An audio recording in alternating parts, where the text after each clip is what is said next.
Madame, Monsieur, bonsoir. Merci de nous rejoindre. Voici les principaux titres de ce journal. Journée mondiale de la Poste ce 9 octobre. Houda Iman Faraoun en visite d'inspection à Ombouagui. Une visite axée sur la ressource humaine et la modernisation des services. Reprise des travaux du dernier tronçon du projet de dédoublement de la RN1 entre Brienne et Larouat sur 80 km. Une route très attendue par les usagers de cet axe. On parlera agriculture à l'occasion du 18e salon de l'élevage et de l'agroéquipement. Et gros plan ce soir sur l'importance du machinisme agricole.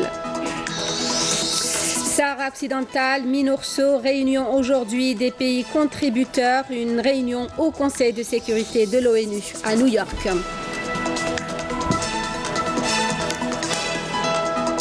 Mais avant de revenir en détail sur ces titres de l'actualité, les félicitations du président de la République, Abdelaziz Bouteflika, au président Yoweri Museveni à l'occasion de la célébration de la fête nationale de l'Ouganda. Un message dans lequel il lui a réitéré sa disponibilité à approfondir les liens de coopération, se félicitant à l'occasion de la concertation qui existe entre les deux pays, notamment dans le cadre de l'Union africaine. En marge de la célébration hier de la journée de la diplomatie algérienne, le ministre des Affaires étrangères, Abdelkader Msahel, a réitéré les principes fondamentaux de la diplomatie algérienne, le dialogue pour résoudre les différends, le respect de la souveraineté des États et la non-ingérence dans les affaires internes des pays. Je vous invite à l'écouter. Aujourd'hui, alhamdoulilah, avec la gouvernance de son Excellence, le président de la République, qui est un homme de paix, qui appelle toujours au dialogue et au pourparler pour aplanir tous les conflits sans s'impliquer dans d'autres affaires, car nous croyons que la solution se trouve entre les parties au sein d'un même pays, que le problème se pose dans la situation en Libye, au Mali, en Syrie, en Somalie ou au Soudan. Et cela à partir de nos propres expériences, la solution ultime est dans le dialogue entre les parties et dans la réconciliation nationale. C'est la leçon qu'a donnée l'Algérie. Et c'est comme cela que l'approche algérienne est reconnue mondialement et est devenue une référence pour la résolution des conflits. Et c'est la leçon de la réconciliation nationale, la leçon de son Excellence le Président de la République et la leçon du 1er novembre. Et c'est ainsi l'Algérie.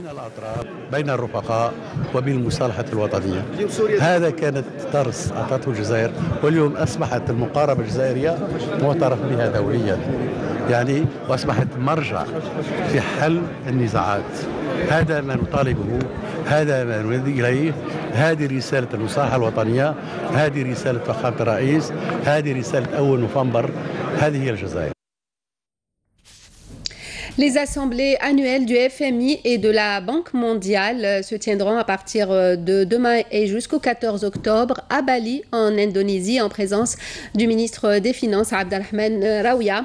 Outre la plénière des assises de ces deux institutions, Abdelrahman Raouia participera également aux travaux du G24 sur les questions monétaires internationales et de développement, ainsi qu'à la réunion du comité financier et monétaire du FMI. Il rencontrera également les premiers responsables du groupe de la Banque mondiale et du FMI, ainsi que de hauts responsables des institutions financières internationales et régionales. Le ministre des Relations avec le Parlement, Mahjoub Bedda, a reçu aujourd'hui une délégation de haut niveau de l'association parlementaire Canada-Afrique, conduite par la sénatrice Reynel André-Chiouk.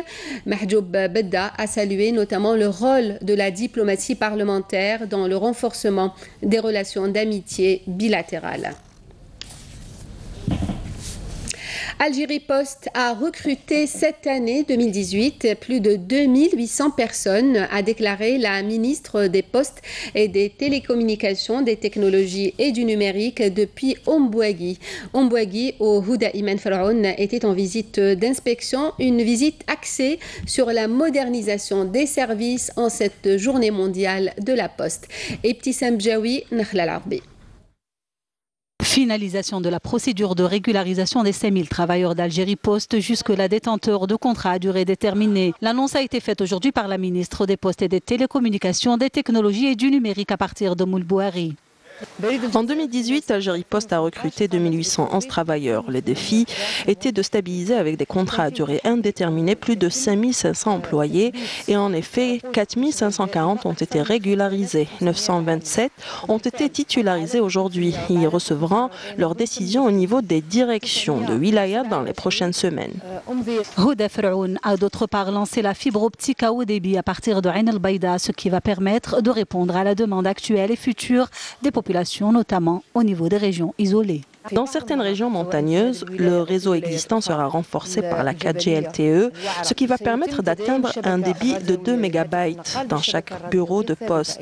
Tous les citoyens sans distinction qui vivent dans les zones urbaines ou rurales puissent bénéficier du service public de la communication, de l'Internet, du téléphone, comme des services des nouveaux systèmes numériques conformément aux orientations du président de la République. De nouveaux services électroniques ont été lancés à l'occasion au niveau des distributeurs de billets de banque. De nouveaux contrats ont été d'autre part signés entre des opérateurs dans le domaine des assurances et celui du courrier express.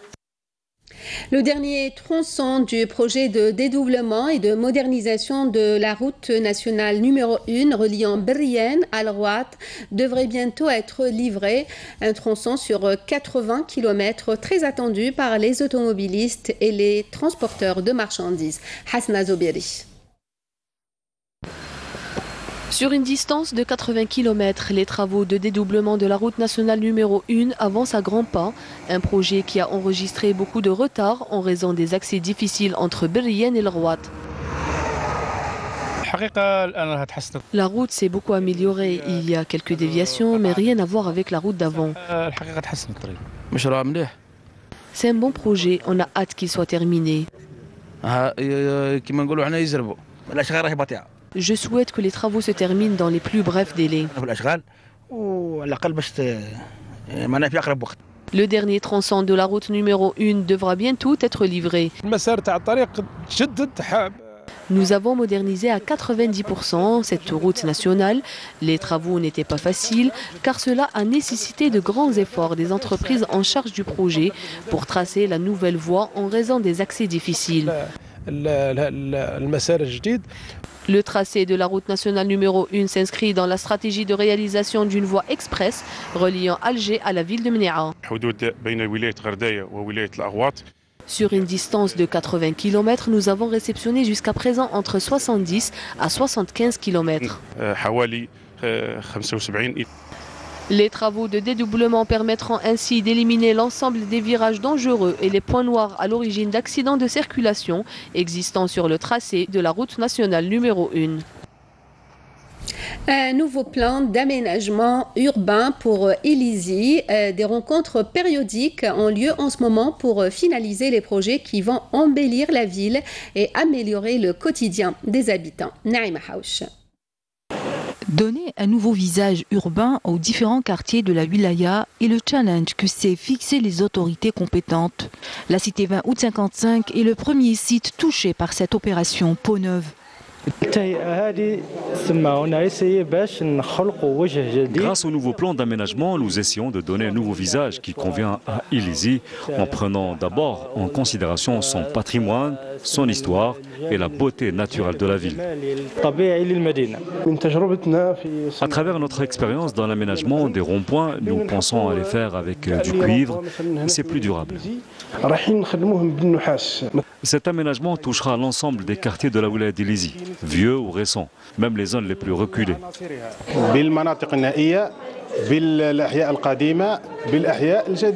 Le nouveau plan d'aménagement comporte plusieurs projets qui mettront fin au délabrement de la wilaya au grand bonheur des habitants. Les familles pourront respirer, les enfants auront où jouer.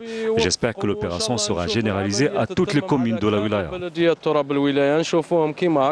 C'est très bien, c'est une excellente initiative. En tant que société civile responsable, nous valorisons de telles actions car cela va donner un cachet particulier à Ilizi.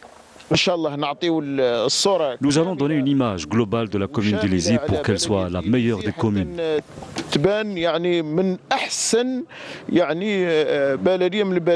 Réaménager les espaces urbains, impliquer le citoyen dans la préservation de son environnement, une plus-value pour la région touristique par excellence.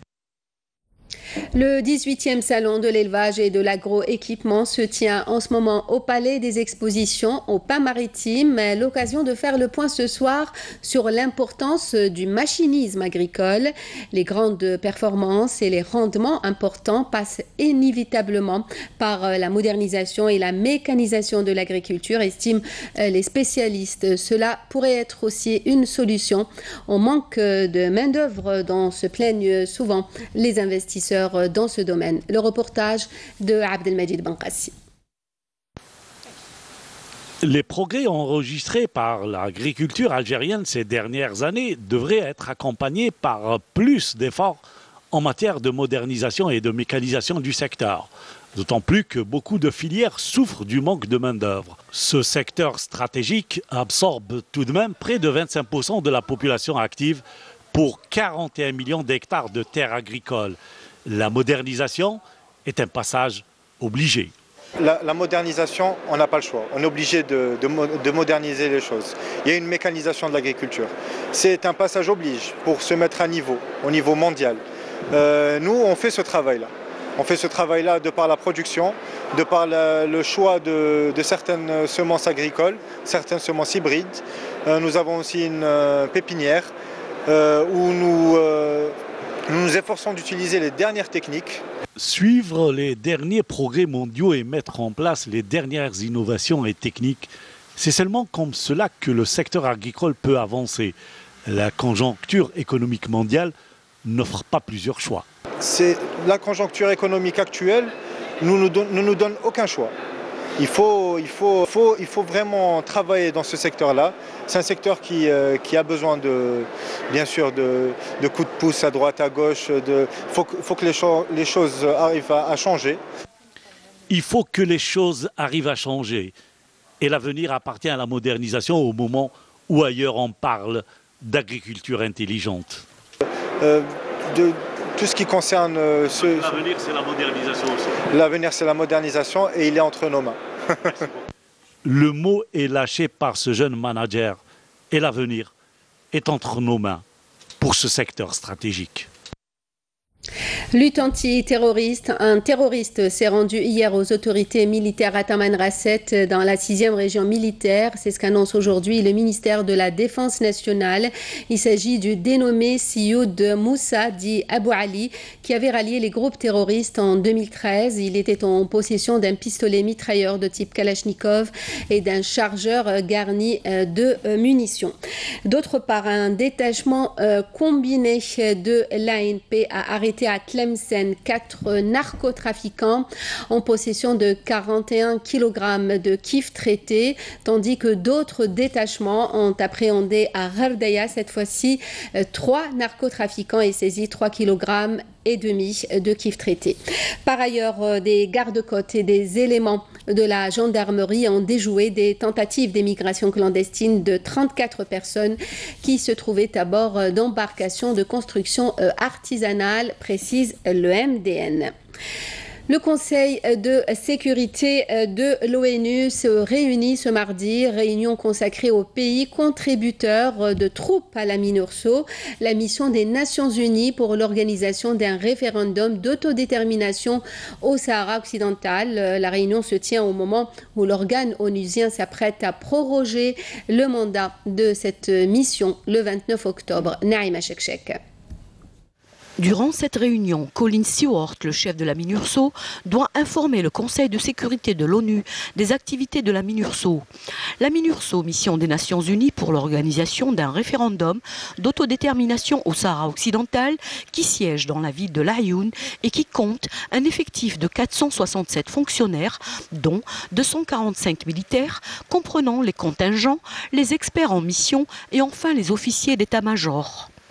Précisons que les principaux pays qui fournissent des contingents à la MINURSO sont le Bangladesh, l'Égypte, la Russie, le Pakistan, la Chine, le Honduras, le Brésil, le Ghana, la Croatie et enfin la Hongrie. Cette réunion d'aujourd'hui sera suivie après-demain par un briefing au siège du Conseil de sécurité sur la mission onusienne au Sahara occidental, pendant que des tractations prévues dans les prochains jours se préparent autour de la prorogation de cette mission. Le secrétaire général de l'ONU, Antonio Guterres, qui plaide, lui, pour le maintien de la MINURSO, a invité le Conseil de sécurité à proroger le mandat de celle-ci d'une année, affirmant qu'elle demeurait un élément clé des efforts de l'ONU pour parvenir à un règlement politique juste du conflit qui garantit l'autodétermination du peuple sahraoui. Sport football, le sélectionneur national Jamel Belmadi a souligné aujourd'hui que la revue d'effectifs pour l'équipe algérienne était toujours d'actualité, indiquant que les 4 ou 5 joueurs présents lors du précédent stage et non convoqués pour la double confrontation face au Bénin les 12 et 16 octobre pour le compte de la 3e et 4e journée des éliminatoires de la CAN 2019 n'ont pas démérité.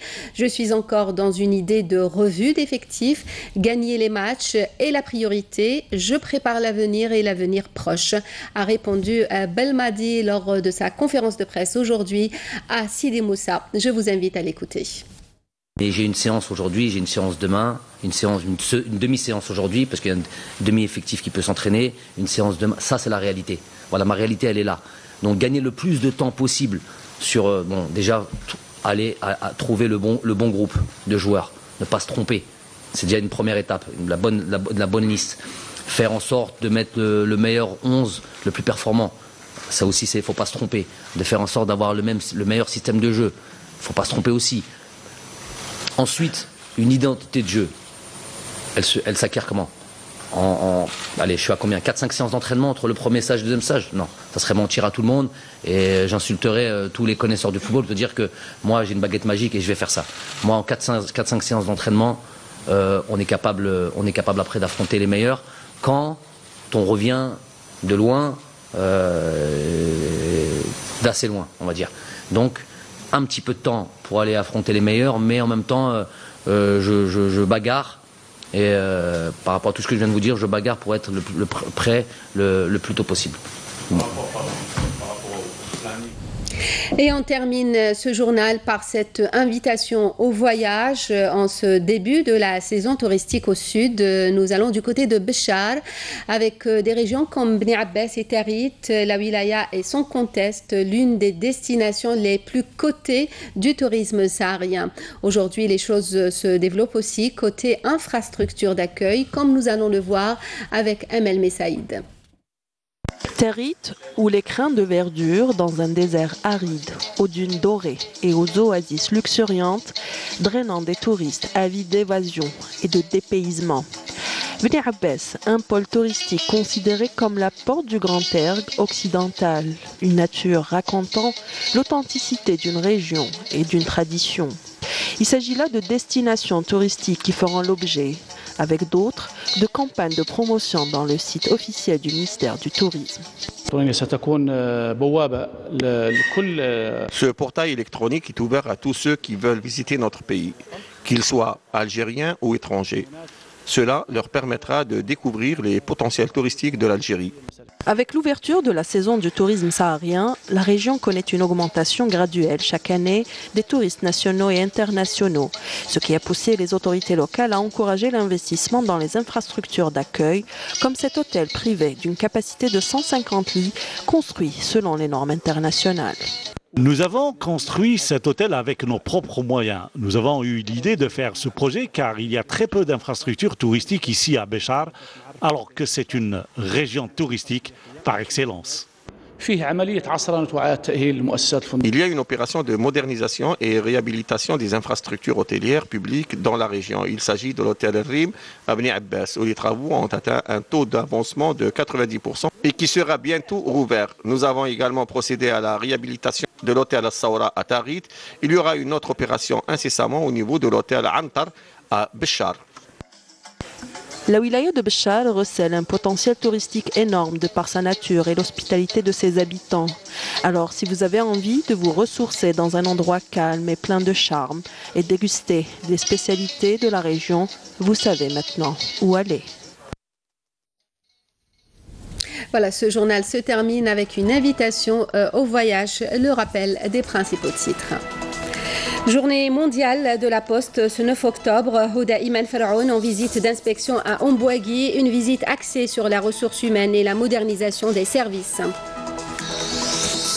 Reprise des travaux du dernier tronçon du projet de dédoublement de la RN1 entre Brienne et El Rouad sur 80 km, une route très attendue par les usagers de cet axe. Nous avons parlé d'agriculture à l'occasion du 18e salon de l'élevage et de l'agroéquipement avec un gros plan sur l'importance du machinisme agricole. Sahara occidental, MINURSO, réunion aujourd'hui des pays contributeurs, une réunion au Conseil de sécurité de l'ONU à New York. Merci à vous de nous avoir suivis. Vous pouvez retrouver nos programmes sur notre site internet, la page Facebook et la chaîne YouTube de Canal Algérie. Pour le journal, à 20h, l'édition en arabe. Demain, à midi, Fria Lassari. Nous, on se retrouve à 19h. Passez une très bonne soirée.